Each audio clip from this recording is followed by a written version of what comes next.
പാഠം 2 ക്രിസ്തീയ സഭയുടെ ആരംഭം. വേദഭാഗം അപ്പോസ്തലപ്രവൃത്തികളുടെ പുസ്തകം 2-ാം അധ്യായം. മനപ്പാഠവാക്യം അപ്പോസ്തലപ്രവൃത്തികളുടെ പുസ്തകം 2-ാം അധ്യായം 47-ാം വാക്യത്തിൻ്റെ 2-ാം ഭാഗം. കർത്താവ് രക്ഷിക്കപ്പെടുന്നവരെ ദിനംപ്രതി സഭയോട് ചേർത്തുകൊണ്ടിരുന്നു. പാഠോദ്ദേശ്യം. ക്രിസ്തീയ സഭയുടെ ആരംഭം കർത്താവായ യേശുക്രിസ്തുവിനെ സ്വന്തം രക്ഷിതാവായി സ്വീകരിക്കുന്നവർ ക്രിസ്തീയ സഭയുടെയും ദൈവരാജ്യത്തിൻ്റെയും അംഗമാണ്. ഇവ കുഞ്ഞുങ്ങളെ പഠിപ്പിക്കുവാൻ. ഒറ്റ വാക്കിൽ അല്ലെങ്കിൽ വാചകത്തിൽ ഉത്തരം എഴുതുക. പിതാവിൻ്റെ വാഗ്ദത്തത്തിനായി കാത്തിരിക്കണം എന്ന് യേശു ആരോടാണ് പറഞ്ഞത്? ഉത്തരം ശിഷ്യന്മാരോട്. പിതാവിൻ്റെ വാഗ്ദത്തത്തിനായി കാത്തിരിക്കാൻ യേശു ശിഷ്യന്മാരോട് എവിടെ വെച്ചാണ് പറഞ്ഞത്? ഉത്തരം യെരുശലേമിൽ വെച്ച്. പിതാവിൻ്റെ വാഗ്ദത്തത്തിനായി കാത്തിരിക്കാൻ യേശു ശിഷ്യന്മാരോട് യെരുശലേമിൽ വെച്ച് പറഞ്ഞത് എപ്പോൾ ആണ്? ഉത്തരം സ്വർഗാരോഹണ സമയത്തിന് മുൻപായി. സ്വർഗാരോഹണത്തിന് മുൻപ് എന്തിനായി കാത്തിരിക്കാനാണ് യേശു ശിഷ്യന്മാരോട് പറഞ്ഞത്? ഉത്തരം പിതാവിൻ്റെ വാഗ്ദത്തത്തിനായി, അതായത് പരിശുദ്ധാത്മാവിനായി. പിതാവിൻ്റെ വാഗ്ദത്തത്തിനായി എവിടെ കാത്തിരിക്കാനാണ് കർത്താവ് പറഞ്ഞത്? ഉത്തരം യെരുശലേമിൽ. വെള്ളം കൊണ്ട് സ്നാനം കഴിപ്പിച്ചതാരാണ്? ഉത്തരം യോഹന്നാൻ. പരിശുദ്ധാത്മാവ് കൊണ്ട് സ്നാനം കഴിപ്പിക്കുന്നത് ആരാണ്? ഉത്തരം പിതാവായ ദൈവം. പെന്തക്കോസ്ത് നാൾ എന്നാണ്? ഉത്തരം ആദ്യഫല പെരുന്നാൾ കഴിഞ്ഞ് ദൈവം നൽകിയ ഐശ്വര്യപൂർണമായ വിളവെടുപ്പിന് നന്ദി കരേറ്റാൻ 50-ാം ദിവസം ആചരിക്കുന്ന പെരുന്നാൾ ആണ് പെന്തക്കോസ്ത് നാൾ. കൊടിയ കാറ്റടിക്കുന്നത് പോലെ ആകാശത്ത് നിന്ന് മുഴക്കം ഉണ്ടായി ശിഷ്യന്മാർ ഇരുന്നിരുന്ന വീട് മുഴുവനും നിറച്ചത് എന്നാണ്? ഉത്തരം പെന്തക്കോസ്ത് നാളിൽ. അഗ്നിജ്വാല പോലെ പിളർന്നിരിക്കുന്ന നാവുകൾ പ്രത്യക്ഷമായത് എപ്പോൾ? ഉത്തരം പെന്തക്കോസ്ത് നാളിൽ. പെന്തക്കോസ്ത് നാളിൽ പരിശുദ്ധാത്മാവ് നിറഞ്ഞവനായി ഉയർത്തെഴുന്നേറ്റ യേശുവിനെ പ്രസംഗിച്ചത് ആരാണ്? ഉത്തരം പത്രോസ്. പത്രോസിൻ്റെ പ്രസംഗം കേട്ട് സഭയോട് ചേർന്നത് എത്ര പേർ? ഉത്തരം 3000 പേർ. യേശുവിനോട് ചേരുന്ന ആത്മീയ അനുഭവത്തിൻ്റെ ബാഹ്യമായ അടയാളം എന്താണ്? ഉത്തരം ജലസ്നാനം. രക്ഷിക്കപ്പെട്ടവർ സ്വന്തമാക്കേണ്ട സ്നാനം ഏതാണ്? ഉത്തരം പരിശുദ്ധാത്മ സ്നാനം. മാനസാന്തരം ഹൃദയങ്ങളിൽ ഉണ്ടാക്കുന്നത് ആരാണ്? ഉത്തരം പരിശുദ്ധാത്മാവ്. മനുഷ്യരിൽ പാപബോധം ഉണ്ടാക്കി രക്ഷ ബോധ്യപ്പെടുത്തുന്നത് ആരാണ്? ഉത്തരം പരിശുദ്ധാത്മാവ്. കൂട്ടായ്മ എന്ന പദത്തിൻ്റെ അർത്ഥം എന്താണ്? ഉത്തരം പങ്കുവയ്ക്കുക. സഭയുടെ മുഖമുദ്രകൾ ഏതെല്ലാം? ഉത്തരം ഐക്യം, വിശുദ്ധി, സാർവത്രികത, അപ്പോസ്തലികത. സഭ ഭൂമിയിൽ നിലനിൽക്കുന്നത് ഏതുവരെയാണ്? ഉത്തരം കർത്താവിൻ്റെ മധ്യാകാശ പ്രത്യക്ഷത വരെ. സഭയുടെ തല ആരാണ്? ഉത്തരം ക്രിസ്തു. ക്രിസ്തു തലയാകുന്ന ശരീരത്തിലെ വിവിധ അവയവങ്ങൾ ആരെല്ലാം? ഉത്തരം വിശ്വാസികൾ.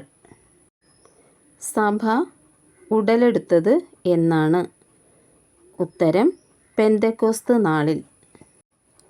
സഭയെ നിർമ്മലതയിലും വിശുദ്ധിയിലും സൂക്ഷിക്കുന്നത് ആരാണ്?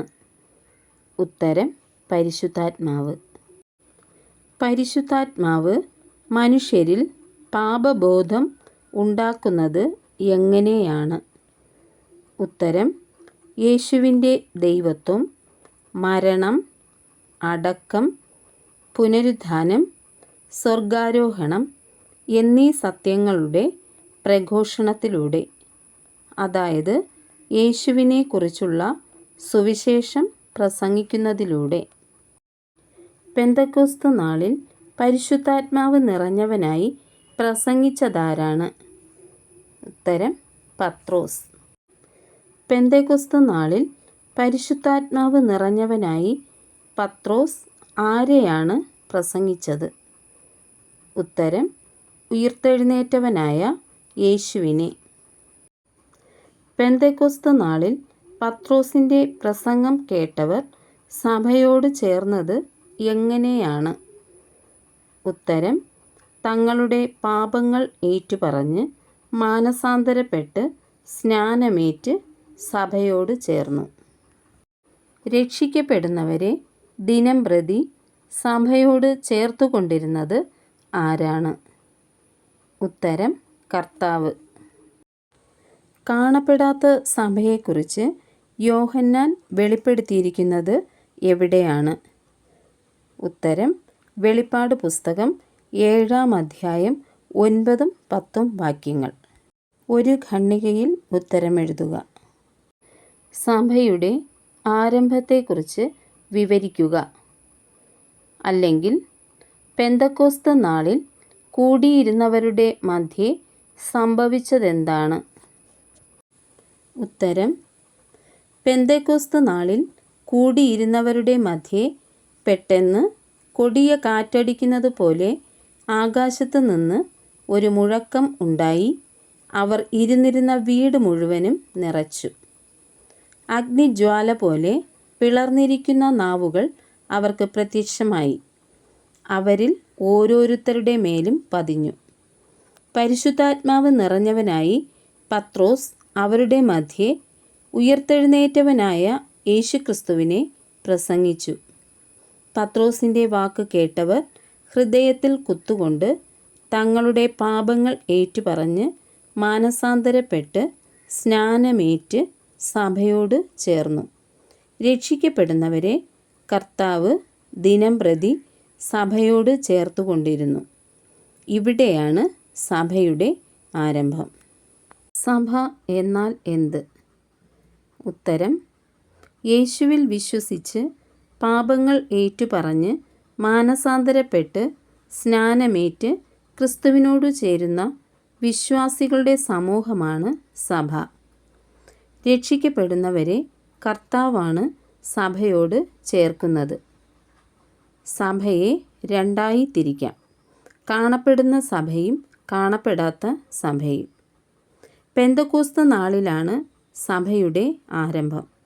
ജലസ്നാനത്താൽ സഭയോട് ചേരുന്നവരെ ദൈവം പരിശുദ്ധാത്മാവെന്ന സ്നാനം നൽകും. ക്രിസ്തു തലയാകുന്ന ശരീരത്തിലെ വിവിധ അവയവങ്ങളായി സഭയോട് ചേരുന്നവർ മാറുന്നു. കർത്താവിൻ്റെ മധ്യാകാശ പ്രത്യക്ഷത വരെ ഈ സഭ ഇവിടെയുണ്ടാകും. ഇത് കാണപ്പെടുന്ന സഭ. കർത്താവിൻ്റെ രണ്ടാം വരവിന് ശേഷം വീണ്ടെടുക്കപ്പെട്ട മണവാട്ടി സമൂഹമാണ് കാണപ്പെടാത്ത സഭ. ദൃശ്യസഭ, അദൃശ്യസഭ ഇവയെപ്പറ്റി ലഘുവിവരണം നൽകുക. അല്ലെങ്കിൽ കാണപ്പെടുന്ന സഭ, കാണപ്പെടാത്ത സഭ ഇവയെപ്പറ്റി ലഘുവിവരണം നൽകുക. സഭയെ രണ്ടായി തിരിച്ചിരിക്കുന്നു. ഒന്ന്, കാണപ്പെടുന്ന സഭ അല്ലെങ്കിൽ ദൃശ്യസഭ. 2, കാണപ്പെടാത്ത സഭ അല്ലെങ്കിൽ അദൃശ്യസഭ. കാണപ്പെടുന്ന സഭ.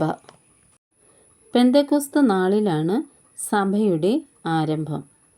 പെന്തക്കോസ്ത് നാളിൽ പത്രോസിൻ്റെ പ്രസംഗം കേട്ട് 3000-ഓളം പേർ സഭയോട് ചേർന്നു. യേശുവിൽ വിശ്വസിച്ച് പാപങ്ങൾ ഏറ്റുപറഞ്ഞ് മാനസാന്തരപ്പെട്ട് സ്നാനമേൽക്കുമ്പോൾ സഭയോട് ചേർക്കപ്പെടുന്നു. ബാഹ്യ അടയാളമായ ജലസ്നാനത്തിലൂടെയാണ് സഭയോട് ചേരുന്നത്. രക്ഷിക്കപ്പെടുന്നവർക്ക് പരിശുദ്ധാത്മ സ്നാനം ലഭിക്കും. രക്ഷിക്കപ്പെടുന്നവരെ സഭയോട് ചേർക്കുന്നത് കർത്താവാണ്. മാനസാന്തരം പ്രസംഗിക്കുക, കൂട്ടായ്മ ആചരിക്കുക ഇവ സഭയുടെ ഉത്തരവാദിത്തങ്ങളാണ്. ഐക്യം, വിശുദ്ധി, സാർവത്രികത, അപ്പോസ്തലികത ഇവയാണ് സഭയുടെ മുഖമുദ്രകൾ. ക്രിസ്തുവും സഭയും തമ്മിലുള്ള ദൃഢമായ ബന്ധത്തെ സൂചിപ്പിക്കുന്ന 3 ഉപമാനങ്ങളാണ് ദൈവജനം, ക്രിസ്തുവിൻ്റെ ശരീരം, പരിശുദ്ധാത്മാവിൻ്റെ മന്ദിരം എന്നിവ. കാണപ്പെടാത്ത സഭ. കർത്താവിൻ്റെ 2ാം വരവിൽ എടുക്കപ്പെടുന്ന, കർത്താവിൻ്റെ രക്തത്താൽ വീണ്ടെടുക്കപ്പെട്ട മണവാട്ടി സമൂഹത്തെയാണ് കാണപ്പെടാത്ത സഭ എന്ന് അർത്ഥമാക്കുന്നത്. സകല ജാതികളിലും ഗോത്രങ്ങളിലും വംശങ്ങളിലും ഭാഷകളിലും നിന്നുള്ളതായ ആർക്കും എണ്ണിക്കൂടാത്തതായ ഒരു മഹാപുരുഷാരം വെള്ള നിലയങ്കി ധരിച്ച് കയ്യിൽ കുരുത്തോലയുമായി സിംഹാസനത്തിൽ കുഞ്ഞാടിൻ്റെ മുൻപാകെ നിൽക്കുന്നത് കണ്ടു എന്ന് യോഹന്നാൻ വെളിപാട് പുസ്തകത്തിൽ പറയുന്നു.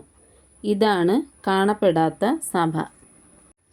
കാണപ്പെടുന്ന സഭയിൽ അംഗങ്ങളായി സഭയുടെ ഉത്തരവാദിത്വങ്ങൾ ചെയ്ത് വീണ്ടെടുപ്പിന് അവകാശികളാകുന്നവരാണ് കാണപ്പെടാത്ത സഭയിലെ അംഗങ്ങൾ.